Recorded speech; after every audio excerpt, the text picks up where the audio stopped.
Hello everyone, welcome to ITLS Academy. Our lecture is on ligation of insert DNA to vector DNA.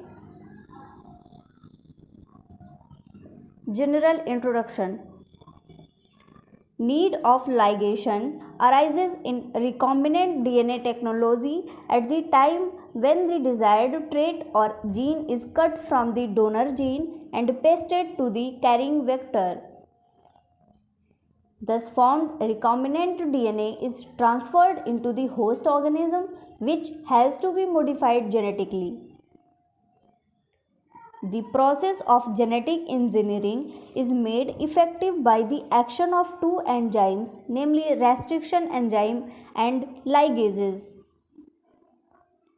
Restriction enzymes, called molecular scissors, are precisely cut the desired DNA and its carrying vector at specific sites, whereas the ligase enzyme, also called the molecular glue, are pasted these DNA fragments into carrying vector. The process of ligase enzyme for joining the two ends of DNA strands by the formation of phosphodiester bond is called ligation. In this process, there occur a synthesis of phosphodiester bond between the 3' OH of one nucleotide and 5' phosphate of another.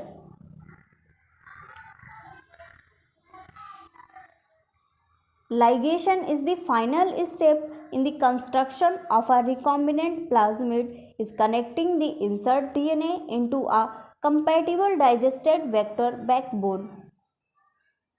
After ligation, the insert DNA is physically attached to the backbone and complete plasmid can be transferred into bacterial cells for the propagation.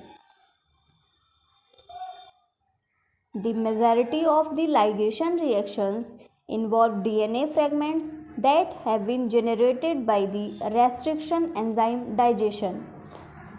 Restriction enzyme is a protein or enzyme that recognizes a specific short nucleotide sequence and cut the DNA only at specific sites, commonly known as restriction sites. Restriction enzyme digestion results in a single-stranded overhang on the digested end of the DNA fragments. The overhang called as sticky ends. Sticky ends allow the vector and insert to bind to each other. Here are few points regarding the ligation. Ligating and insert DNA into a plasmid requires complementary ends between the DNA and the plasmid vectors. Sticky ends are produced by cutting the DNA in a staggered manner within the recognition site and thereby produce short single-stranded DNA. These ends have identical nucleotide sequence and are sticky because they can bind to complementary tails of other DNA fragments cut by the same restriction enzyme. Both are useful in molecular genetics for making recombinant DNA and proteins. Blunt ends are generated by cutting both DNA strands in the middle of the recognition sequence. DNA ligase helps to join together the complementary ends of insert DNA and plasmid DNA. Let's discuss principle of the ligation. DNA ligation is the act of joining together DNA strands with covalent bonds with the aim of making new viable DNA or plasmids. DNA fragments with either sticky or blunt ends can be inserted into vector DNA with the aid of DNA ligase. DNA ligase covalently joins the annealed cohesive ends produced by certain restriction enzymes, whose termini created by a restriction endonuclease that creates cohesive ends associate. The nix in the joints has few base pairs apart in opposite strands. The vector as well as insert DNA is prepared by digestion with compatible restriction enzymes.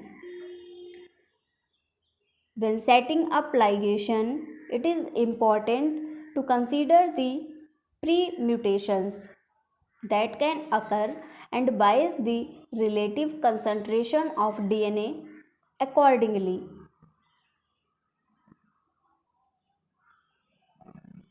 Here is the list of materials required for the restriction digestion. Materials will be vector digest, insert DNA, T4 DNA ligase, ligation buffer that will contain 50 millimolar tris HCl, 10 millimolar MgCl2, 20 millimolar DTT and 1 millimolar ATP. This is a ATP dependent process, so this will also require ATP 50 milligram per ml. Nuclease free BSA at the pH 7.4. Let's come to the ligases. Most of the time ligases used in this process of restriction digestion are T4 DNA ligases. Let's see few points of regarding T4 DNA ligases. Bacteriophage T4 DNA ligase is a single polypeptide with a molecular weight of 68,000 Dalton requiring ATP as energy source. Maximum activity range of this enzyme for pH range will be 7.5 to 8. T4 DNA ligase has the unique ability to join sticky and blunt-ended fragments. It can also join sticky and blunt-ended both. Cohesive end ligation is carried out at 12 degrees centigrade to 16 degrees centigrade to maintain a good balance between annealing of ends and activity of the enzyme. Here, if a reaction is set at higher temperature, annealing of the ends become difficult, while at lower temperature, the lower temperature diminishes the ligase activity. So the temperature range must be very accurate.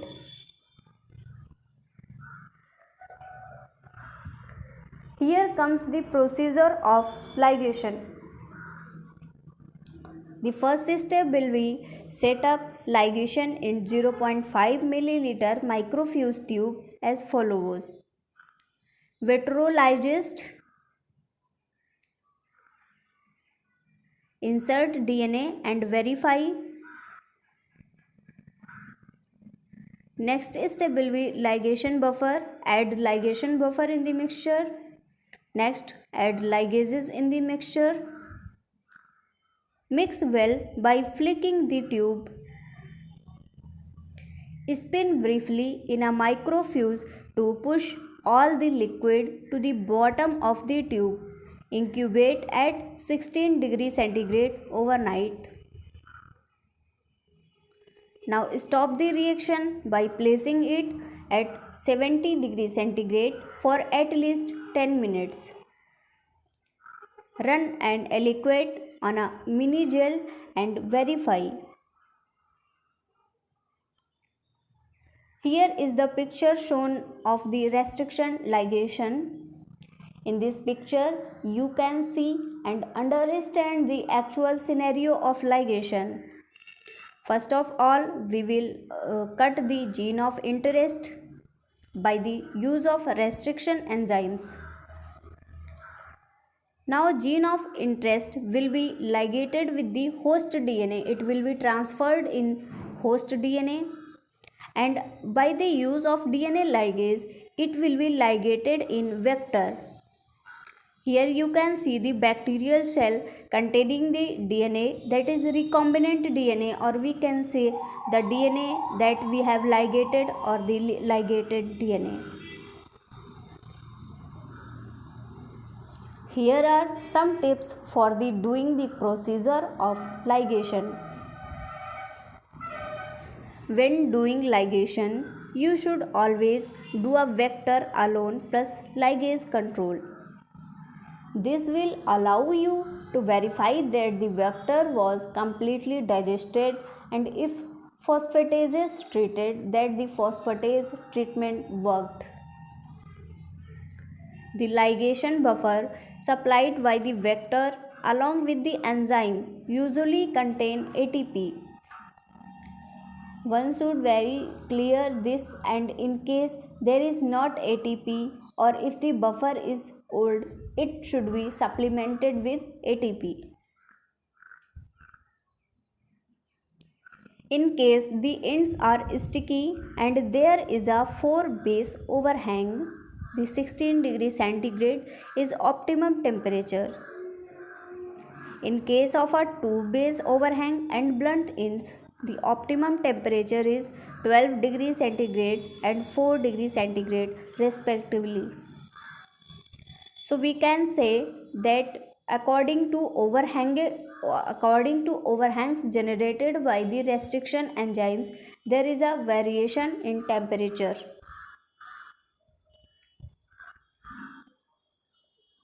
After the procedure completes, we will see observations. Some of the observations will be: run aliquots of ligated DNA side by side with unligated DNA to minimize and observe the differences. Being circular, ligated plasmid DNA will tend to run faster than unligated plasmid DNA. Guys, thank you very much for watching this session. Follow ITLS Academy on Instagram, Facebook, Twitter, YouTube, WhatsApp, and on LinkedIn. You can also subscribe ITLS Academy on YouTube and get it on Google Play. Thank you very much, guys.